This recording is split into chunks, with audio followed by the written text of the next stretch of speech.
Hi everyone, Comic Reviewer here, this time reviewing on Superman, issue number 1. Now, as you know, Brian Michael Bendis, who worked on stories like Ultimate Spider-Man, also certain other Marvel stories, eventually moved on to DC. So, I do admit I've read some of his work on Young Justice, which isn't too bad. I know a lot of people have complained about his work on Superman, but let's get on with the review. And the cover has Superman smiling triumphantly.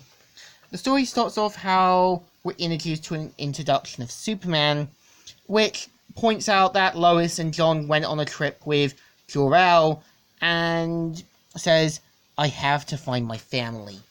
So he does this kind of like exploring where they are, and even has to deal with the Dominators who shout for an invasion, which Superman quickly takes care of the problem and presumably ends up killing some of them. Yeah. So we are introduced where Clark is in his room by himself, and you see him have a flashback with him and Lois saying, how much do you think Luthor is worth after my expose? I haven't given it a thought, though. And even remembers how he was always there and supportive of Lois. And Clark even remembers how he was always trying to be a father to Jonathan, saying, I'm not sure I agree, Dad. It's school, John. You have to go. It's torture. And even asks if it's about a girl. And John says, why does it always have to be about that? And Clark even remembering every moment about the conversation. We even have the Justice League, who basically are dealing with, what about the whole remnants of the Fortress of Solitude, and Clark has an idea where to put the new one.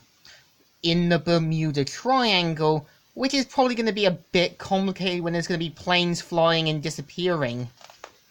And kind of has this effect as a giant kind of crystal city.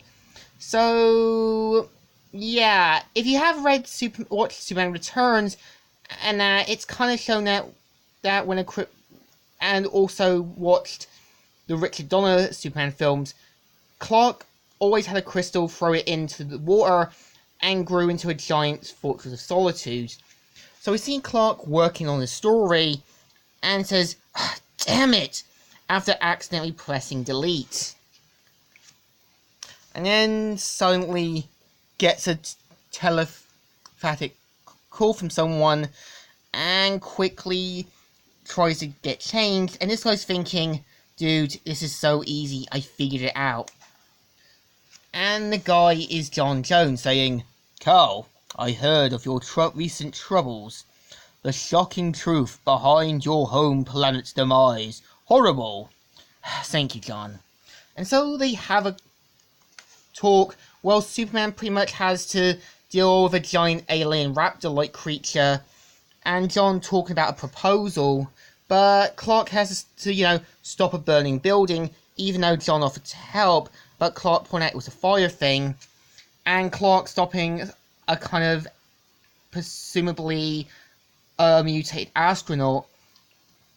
And John Jones talks about, Clark's leadership in that, and helping with a galactic community, as in, to help aliens come to this planet. So, pretty much Clark will think about it, but mainly flies off, and basically remembers how him and Jor-El talked, and says, I can raise my boy father. To do what? Put out fires in his baby clothes? And even eventually heads forward, and then sees to his shock that Earth is inside the Phantom Zone for some reason. And even looks shocked at what he's found. And yeah, this is Brian Michael Bendis' run on the first issue of Superman. So, what do I think? I think it's not a bad first issue, but I think it comes off as a bit dull, And yeah, it's the first issue. I think his work on Young Justice is better because it at least has him trying to focus on the team characters. I feel that if they gave Superman to the more experienced writers like Jeff Jones, also mainly anyone who can write a Superman story, then I think it could have been better. So I think it's not bad despite what people say, but again, Bendis is trying to find his mark. So I think the story deserves a thumbs in the middle. Kind of alright, but could have been better. So, Comic Reviewer here, signing out.